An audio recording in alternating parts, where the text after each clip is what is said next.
Hello everyone, welcome to the channel right directions by Salim. इस video में हम जो इस वीडियो में हम एमसीक्यूज पढ़ेंगे। जो यूनिट है मार्फोलॉजी ऑफ फ्लावरिंग प्लांट्स उसके रिलेटेड। तो वीडियो इंपॉर्टेंट है, आप ध्यान से सुने। तो कॉम्पिटिटिव एग्जाम्स जो 12th के बाद होते हैं मेडिकल फील्ड में और ग्रेजुएशन के बाद, उसके लिए इम्पोर्टेंट है। तो first question is roots are modified to perform specific functions other than their normal functions. The given figure shows modification of the roots of mangrove plant. Select the incorrect option regarding them. ठीक है, ये एक mangrove plant है, ठीक है ना। तो बताया है कि इसके रिलेटेड जो इनकरेक्ट गलत स्टेटमेंट है, और वो ये है कि besides providing mechanical support these roots also perform the photosynthetic function of the plant. ये गलत स्टेटमेंट है, ठीक है ना, इनकरेक्ट। बाकी ये सही है कि the stilt roots of red mangrove help in breathing, yes.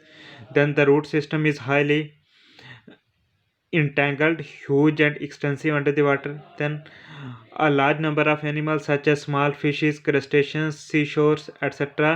find shelter in this root system. Yes, ये सही है। तो ये है प्लांट।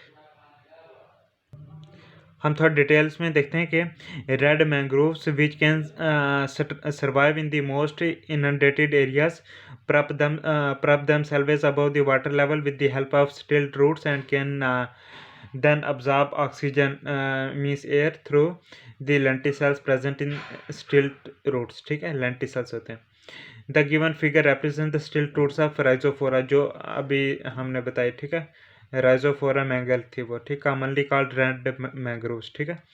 स्टिल्ट roots arise from the stem और stem branches and grow towards the soil where they develop an underground root system.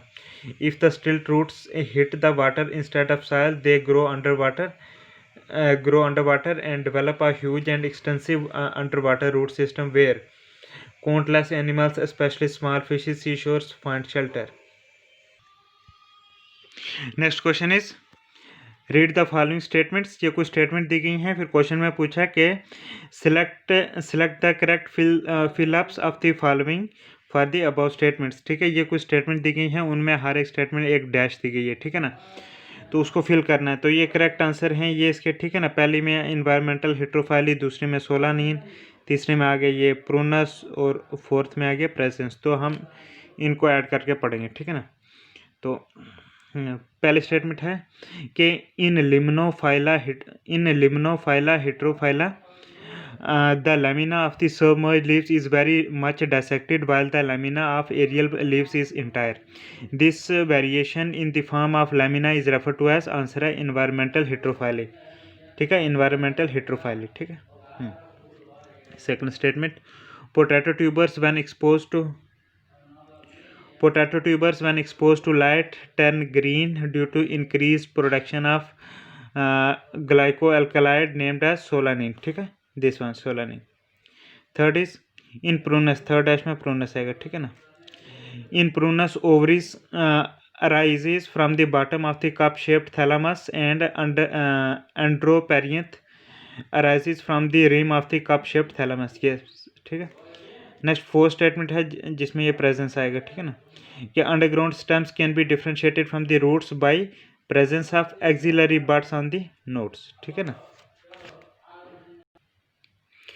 Next question is ये consider the following statements. कुछ स्टेटमेंट दी गई हैं, फिर क्वेश्चन पूछा है कि which of the following combinations of above statements provide an evidence that flower is a modified shoot, कि फ्लावर एक मॉडिफाइड शूट है, किस स्टेटमेंट से एविडेंस मिलता है। तो ये दो स्टेटमेंट, पहली है कि in Gynandropsis Passiflora etcetera thalamus is elongated and shows well developed nodes and internodes, ठीक है, एक ये फीचर हो गया। दूसरा है कि the floral buds in agave, allium etcetera में sometimes get modified into vegetative buds और बल्बिल्स, ठीक है।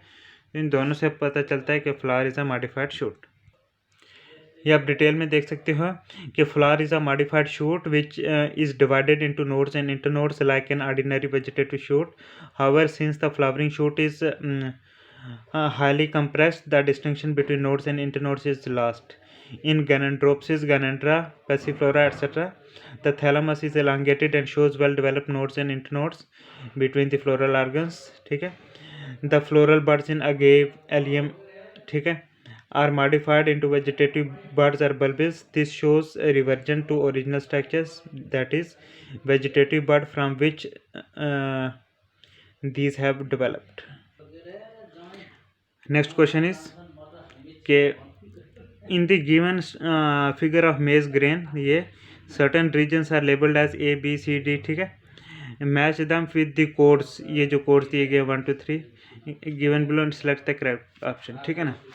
तो ये है करेक्ट आंसर। तो पहला आ गया ए, ठीक है, ए जो है ये क्या है, ये है द प्रोटीनेशियस लेयर, ठीक है, ये वाले। देन बी आ गया, ये वाला बी आ गया, this one shield shaped cotyledon, this one. C क्या आ गया, सी है प्रोटेक्शन शीथ ऑफ रेडिकल, ठीक है, और डी आ गया द मेन न्यूट्रिटिव टिश्यू। ये थोड़ा डिटेल में देख लेते हैं कि in the given figure showing LS of maize grain A B C D represent aleurone layer, scutellum, coleorhiza, starch endosperm respectively, ठीक है। ये क्या रिप्रेजेंट करता है, एल्यूरोन लेयर, ठीक है। हाँ देखते हैं एल्यूरोन लेयर, ठीक है, ये जो ए है ये एल्यूरोन लेयर, जो इसको यहाँ पे प्रोटीनेशियस लेयर बताया गया है, ठीक है, से नाम एल्यूरोन लेयर है, ये है प्रोटीनेशियस लेयर, ठीक है। तो बी जो है इट रिप्रेजेंट स्क्यूटिलम, ठीक है, लेट्स सी। तो बी जो है ये क्या है, स्क्यूटिलम है, तो यहाँ के बताया शील्ड शेप्ड कार्टिलेडन, ठीक है, स्क्यूटिलम, स्क्यूटिलम। सी जो है, सी क्या आ गया, कोलियोराइजा, ठीक है, सी क्या आ गया, कोलियोराइजा, ये वाली सी इसका सही नाम है कोलियोराइजा, ठीक है, जिसको प्रोटेक्शन शीथ ऑफ रेडिकल है ये कोलियोराइजा, ठीक है। और डी क्या आ गया, डी रिप्रेजेंट स्टार्ची एंडोस्पर्म, ठीक है, स्टार्ची एंडोस्पर्म, जो कि ये यहाँ पे बताया गया, ठीक है। डी यहाँ पे क्या बोला, द मेन न्यूट्रिटिव टिश्यू, ठीक है, स्टार्ची एंडोस्पर्म। नेक्स्ट क्वेश्चन है which of the following features characterize the family represented by the given floral diagram, ठीक है, कि इससे मतलब कि वो फीचर बताओ जो किसी पर्टिकुलर फैमिली के, ठीक है ना। तो नंबर 1 बाई कार्पलरी है, ठीक है, 2 ओवरीज, सिन कार्पस है ये, ठीक है, सिन कार्पस ओवरी है, ठीक है, हाँ, विद पैरेटल प्लेसेंटेशन है, ठीक है ना। ये डिटेल में देख लेते हैं कि the given floral diagram belongs to family cruciferae, cruciferae जिसको ब्रेसिकेसी बोलते हैं, ठीक है, which is characterized by cruciform corolla with valvate aestivation, stamen 6 with tetradynamous condition, bicarpellary, syncarpous, superior ovary with parietal placentation and racemose inflorescence, ठीक है। तो ये वाला हो गया है। तो इस वीडियो में इतना ही, हम आगे नेक्स्ट वीडियो बनाएंगे उसमें और पढ़ेंगे। Thank you very much.